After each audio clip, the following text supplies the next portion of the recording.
દિવસ છે કે કોંગ્રેસ પરિવારમાં નવા સાથીઓ જોડાયેલા અને એ પણ એવા સાથીઓ છે જે જમીન સાથે જોડાયેલા છે અને કોઈ સત્તા માટે, કોઈ પદ માટે કે કોઈ પોતાની લાલચ માટે નહીં, પણ પ્રજાને જે તકલીફ થાય છે, અન્યાય થાય છે, જે ભેદભાવ થાય છે એની સામે, સત્તાની સામે પડી અને વિપક્ષમાં લોકો માટે લડવાની તૈયારી સાથે જોડાઈ રહ્યા છે એવા આપણા વરિષ્ઠ આગેવાન ભાઈ નાથુભાઈ, લાલજીભાઈ, ઉમેશભાઈ, રાજુભાઈ અને તમામ એમની સાથે જોડાયેલા આગેવાનો, કાર્યકરોનું કોંગ્રેસ પાર્ટીમાં હાર્દિક સ્વાગત કરીએ છીએ.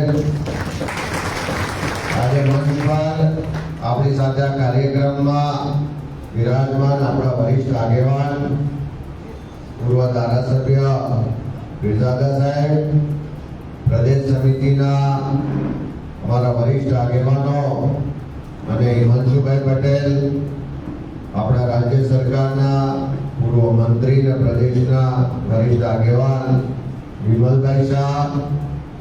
આજે આપણે બધા કાયમ ટીવીમાં જોઈએ છે સતત કોંગ્રેસ માટે બોલતા, લડતા એવા પ્રદેશના મુખ્ય પ્રવક્તા આદરણીય ડોક્ટર મનીષભાઈ જોશી. અને મનીષભાઈ માટે એકવાર જોરથી તાળીઓ થઈ જાય.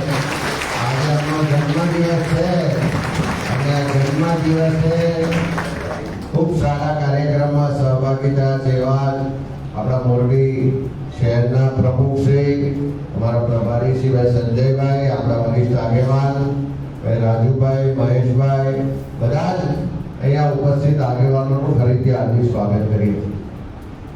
ઘણા દિવસોથી વાત ચાલતી હતી નાથુભાઈ એમના મિત્રો કે આ સરકાર વારંવાર ખેડૂતોને અન્યાય કરે છે, સામાન્ય લોકોની વાત સંભળાતી નથી અને જે પક્ષમાં વર્ષોથી પરસેવો પાડ્યો છે, લોહી રેડ્યું છે અને એ પક્ષના નેતાઓ, એ પક્ષના સત્તા પર બેઠેલા લોકો પોતાના સ્વાર્થ માટે મનમાની કરે, પોતાના સ્વાર્થ માટે સામાન્ય લોકોને અન્યાય કરે, ત્યારે એની સામે અવાજ ઉઠાવવો હોય તો ભારતીય જનતા પાર્ટીમાં કોઈ એવી વ્યવસ્થાઓ નથી.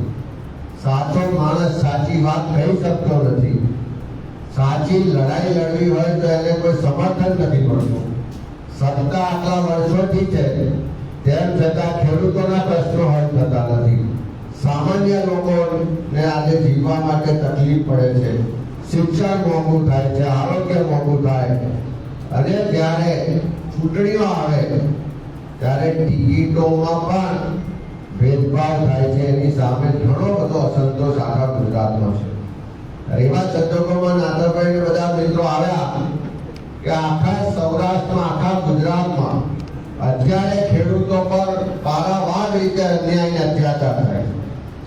વીજ પોલના ખેતરમાં જે જબરજસ્તી થાંભલા નાખે છે એની સામે કોઈ અવાજ ઉઠાવે તો એ ખેડૂતોને, એ બેન દીકરીઓને પોલીસ ઢસડીને ગંડાવાળી કરે છે, જેલમાં પૂરે છે. પણ એની સામે ભાજપનો એક પણ આગેવાન કે સરકારનો એક પણ પ્રતિનિધિ અવાજ ઉઠાવતો નથી. ખેડૂતોનો પક્ષ લેવો જોઈએ અને બદલે કંપનીઓનો, ઉદ્યોગપતિઓનો, અદાણીનો પક્ષ લેતા હોય, દલાલી કરતા હોય એવી આ સરકાર ચાલે. ખેડૂતોના બીજા પણ અનેક પ્રશ્નો છે. ખોટી જમીન માપણીના માટે વર્ષોથી લોકો લડે છે પણ સરકાર એમાં કોઈ સુધારો કરતી નથી. ખાતર માટે લાઈનમાં ઉભું રહેવું પડે, બિયારણ માટે લાઈનમાં ઉભું રહેવું પડે. ઉત્પાદન કરીએ તો એના પૂરતા બજાર ભાવ ના મળે. ક્યારેક કમોસમી વરસાદ આવી જાય, ક્યારેક વાવાઝોડું આવી જાય, ક્યારેક માવઠું થઈ જાય, પણ એના માટે પણ સરકાર કોઈ કાયાની પાક વીમા યોજના કે કોઈ રક્ષણ માટેની વ્યવસ્થા કરતું નથી. સાથે સાથે આખા ગુજરાતમાં સરદાર સાહેબના નેતૃત્વમાં જે સહકારી માળખાની વ્યવસ્થા ઊભી થઈ કે જે વિના સહકાર નહીં ઉતારેલો એક આખો ઉદ્દેશ સાથે સહકારી માળખું ઊભું થયું. એ અમૂલ હોય, ડિસ્ટ્રિક્ટ બેંક હોય, સ્ટેટ બેંક હોય, અનેક સહકારી સંસ્થાઓ એ ગામની સહકારી મંડળીથી લઈ અને રાજ્ય લેવલની સહકારી સંસ્થાઓ કે જેમાં પહેલા ક્યારેય રાજકારણ કોઈ પણ પક્ષનો હોય, કોઈ પણ ધર્મનો હોય, કોઈ પણ જાતિનો હોય, પણ જેને સહકારની ભાવનાથી લોકો માટે કામ કરવું છે એવા લોકો માટે ત્યાં જગ્યા હોતી. આ ભાજપના નેતાઓ પોતાના સત્તાના સ્વાર્થ માટે આ સહકારી સંસ્થાઓને પોતાના સત્તા માટેનો, રાજકારણ માટેનો અડ્ડો બનાવી દીધો. ત્યાંથી એટલો મોટો ભ્રષ્ટાચાર થાય છે, એટલો મોટો ભેદભાવ થાય છે કે એના કારણે ધીમે ધીમે જે સહકારી માળખું આખા દેશમાં, ગુજરાતનું વખણાતું હતું, લોકો આપણી પ્રેરણા લેતા હતા, આપણને અનુસરતા હતા, એના બદલે સહકારી માળખું હવે મુઠ્ઠીભર લોકોના હાથમાં ભ્રષ્ટાચારનું સાધન બની ગયું હોય એવી સ્થિતિ છે. એ સંજોગોમાં સહકારી સંસ્થાઓમાંથી પણ ખેડૂતોને જે લાભ મળતા હતા એમાં પણ ભેદભાવ થયો.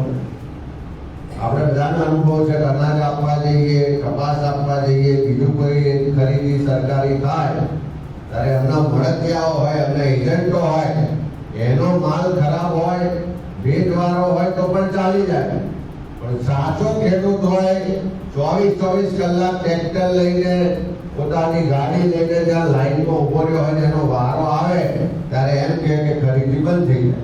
મગફળીની ખરીદીમાં કેવા ભ્રષ્ટાચાર થયા હતા, આટલા વર્ષોમાં શું શું થયું આપણે બધા જાણીએ. એ સંજોગોમાં બધા જ મુદ્દા પર લડવું હોય તો અંદર રહીને લડી શકાય એવું નહોતું. એટલા જ માટે મળ્યા ત્યારે એમણે સ્પષ્ટ કીધું કે કોઈ હોદ્દાની લાલચ માટે નહીં, કોઈ પદની અપેક્ષા નહીં, પણ અમારે અમારા વિસ્તારના લોકોના અવાજને બુલંદ કરવો છે, ખેડૂતોને ન્યાય અપાવવો છે, સહકારી સંસ્થાઓમાં જે ભ્રષ્ટાચાર છે, જે ગેરવહીવટ ચાલે છે એને દૂર કરવો છે, અને આ સત્તામાં બેઠેલા જે લોકો છે એમના મગજમાં જે પેલી રહી ભરી ગઈ છે, નશો આવી ગયો છે સત્તાનો, એની સામે લડવું છે. એ ભાવનાથી બધા મિત્રો આજે કોંગ્રેસ પાર્ટીમાં જોડાયા છે. બધાનું હું હૃદયથી ફરી સ્વાગત કરું છું અને તમને બધાને ખાતરી આપું છું, બધાને માન સન્માન જાળવવાની જવાબદારી અમારી છે. બધાનું માન સન્માન જળવા છે. જેને જે કક્ષાએ કામ કરવું હશે, તાલુકા લેવલે, જિલ્લા લેવલે, પ્રદેશ લેવલે, તમારામાંથી જેની પણ તૈયારી હશે કે કોંગ્રેસની વિચારધારાને સાથે લઈ અને ઘેર ઘેર જઈને કામ કરવાની તૈયારી હશે, એવા તમામ મિત્રોને આવનારા સમયમાં તક પણ આપવામાં આવશે. અને સાથે સાથે આપણે જે ખેડૂતોના મુદ્દે લડવાનું છે, જે ભ્રષ્ટાચાર સામે લડવાનું છે, જે ગેરવહીવટ સામે લડવાનું છે, જ્યાં તાનાશાહી ચાલે છે એની સામે લડવાનું છે, એ લડાઈ ભેગા થઈને લડીશું. ને રાહુલજી જે રીતે કહે છે કે ગુજરાતની જનતા 2027માં 100% આ સત્તામાં બેઠેલા લોકોને હરાવશે, એ જનતાના મનમાં જે આક્રોશ છે, અત્યારે જે ચારે બાજુ અન્યાય અત્યાચાર થાય છે, એ પ્રજાની જે પીડા અને વેદના છે એને આપણે ઉજાગર કરીને 27માં પરિવર્તન લાવીશું. એ ભાવના સાથે ફરી બધાનું હાર્દિક સ્વાગત છે. જય હિન્દ.